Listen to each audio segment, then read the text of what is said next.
What is going on, everybody? It is good to be back with more draft content here. Combine week ahead, very exciting. So today we have the top 10 tight ends in the 2020 NFL draft. A couple orders of business real quick.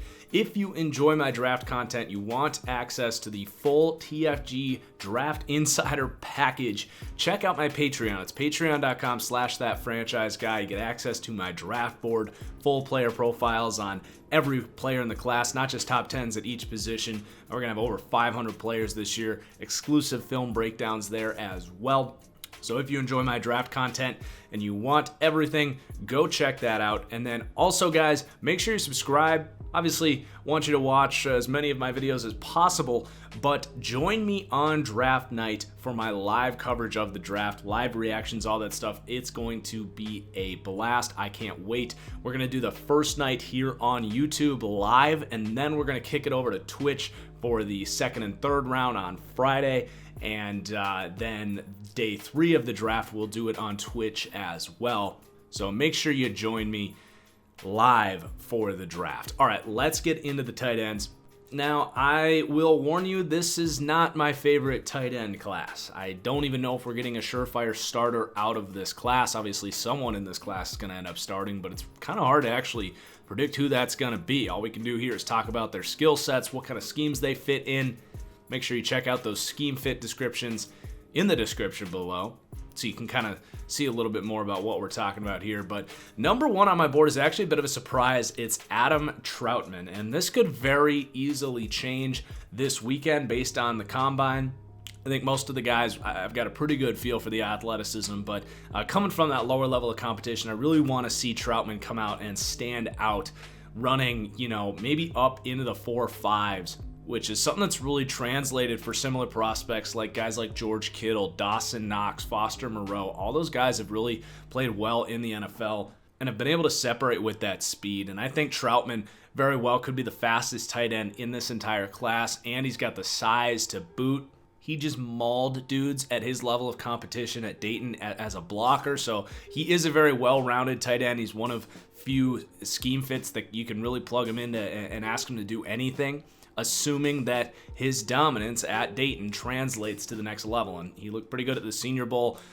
I'll be honest, I wish I was paying closer attention to him because I saw that Dayton helmet and just didn't think much of it. But the more you watch the guy, he really is explosive. Now, he's got to back it up by working out and showing out at the combine this weekend, but I do fully expect that to happen and for him to be my tight end 1. Now, again, second round pick, only a potential starter projection. I'm not saying he's any kind of lock, but because of that upside, I'm going to have him as my number 1 tight end. Then number 2, another surprise here, and I was tweeting about him a while ago before I started really diving into Trautman's film, and that's Thaddeus Moss, Randy Moss's son. But I got to give the kid a lot of credit. He had to sit out 2 full years. He transferred from, I think it was NC State, and he so easily could have rested on his laurels of being Randy Moss's son, playing at LSU. They had a good tight end ahead of him. Stephen Sullivan was also at the Senior Bowl. He could so easily be a soft, son of a former superstar in the NFL, but it's quite the opposite. This guy busted his ass to get back on the field after sitting out for transferring for injury in 2018, won that starting job, and then wasn't just an athletic receiving threat. He just might be the best blocking tight end in this class. And, these player comps are really hard for the tight end position because there's so many different sizes and skill sets. So they're not all going to be perfect. You'll see there, I've got Gerald Everett to Delanie Walker. So, Delanie Walker's kind of the ceiling here for him because of that blocking ability. He's a little shorter. He might never be, that elite red zone threat or anything like that. But he runs good routes too. I think he's the most polished tight end coming out. As you can see, that number 1 overall impact grade. He might just be a Gerald Everett, a really solid athletic guy with good hands. It's a solid blocker, but I really like this kid's work ethic coming out early. And then I've got Hunter Bryant 3rd here. Honestly, I wanted to like Hunter Bryant a lot more out of Washington than I did. He's got that 6'2", barely 240 pounds. really athletic profile. You know, guys like Noah Fant, Evan Ingram, these smaller, almost slot wide receivers at the tight end position, quote unquote, do translate to the NFL. But I honestly didn't see the same explosiveness with Hunter Bryant. And maybe that changes and he comes out and runs in the 4.5s, and I have to go back and recheck this tape, but I'll be pretty surprised. You know, I think he'll run low 4.6s. I do think he is going to be a mismatch problem, but I don't see him as that elite athlete. I really do see him as just a bigger slot wide receiver. He doesn't block flexed inside. He's not very versatile, so I've got some pretty big knocks on him. Now, he's got some great assets to him as well. He is that, you know, mismatch problem that you're looking for in the NFL today, but you're going to have to use him in a very specific way. So I'm a little bit lower on him. I've got a second to a third round grade on him. Interested to see how he runs. But yeah, tight end 3 there, Hunter Bryant. And then tight end 4 here, Brycen Hopkins. I ended up liking him a lot more than I expected to, because I didn't really see much at the Senior Bowl. But again, I wasn't totally focused on that tight end position, if I'm being honest. So I've got one of these kind of high-low comps again, Dalton Schultz to Zach Ertz. If there's going to be a third, fourth round tight end in this class that ends up being a really good route runner, improves his hands at the next level, has the athleticism to be a mismatch problem, I do think he's the best route runner out of anyone in this group, and I think he's going to test about as good as anyone here. Pretty productive guy at Purdue. Not much of a blocker, kind of like Zach Ertz. But I definitely walked away pretty impressed from him. And he's one of few players in this class that can be that vertical threat, that's probably going to run well, that can get behind the second level and outrun those linebackers and safeties to the second level. And then my 5th tight end here, if you can even call him that, Colby Parkinson, played almost exclusively wide receiver. He's 6'7", 251. You can see there my comp for him is somewhere between 2017 and 2019 Jimmy Graham. I don't think he's ever going to be that elite tight end like Jimmy Graham was in his Saints days. But if you can remember, in Seattle, 2017, really good red zone threat, seemed to be catching everything, got to Green Bay and just kind of fell off the face of the planet. But, you know, Colby Parkinson to me at 6'7", really does have good top end speed at that size.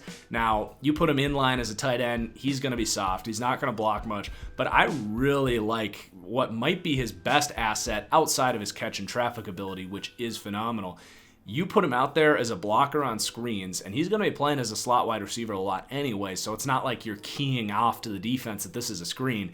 His athleticism in space and his length, and he has just enough strength and tenacity, he will bury dudes like slot corners, safeties. Like, he is a great run blocker in space, and that's an asset for a lot of teams that, you know, he can be that vertical threat, but he will also be one of the best screen blockers in the entire NFL.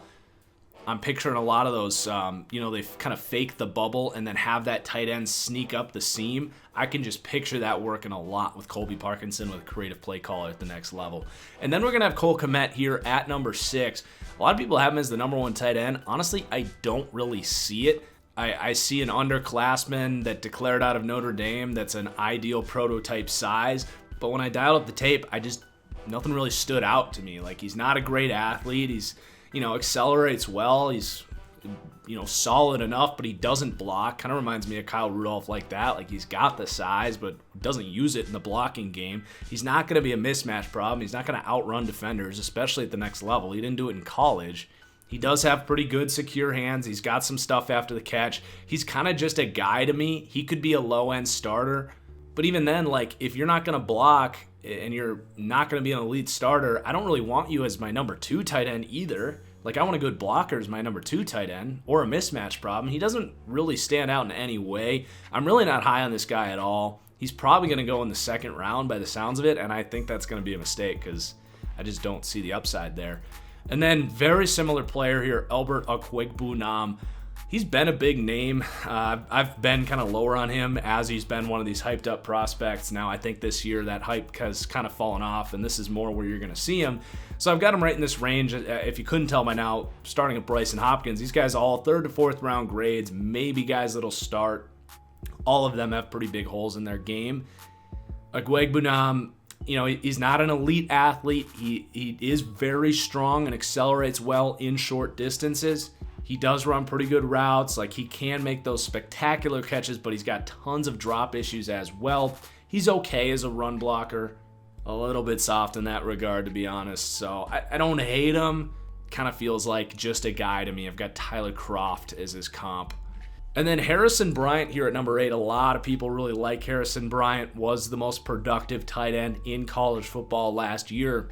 Was the focal point of that FAU offense. And I do think those receiving instincts and the confidence he has as that receiving threat will translate if called upon. Thing is, he's not an elite athlete. He's got some really nice quickness and acceleration.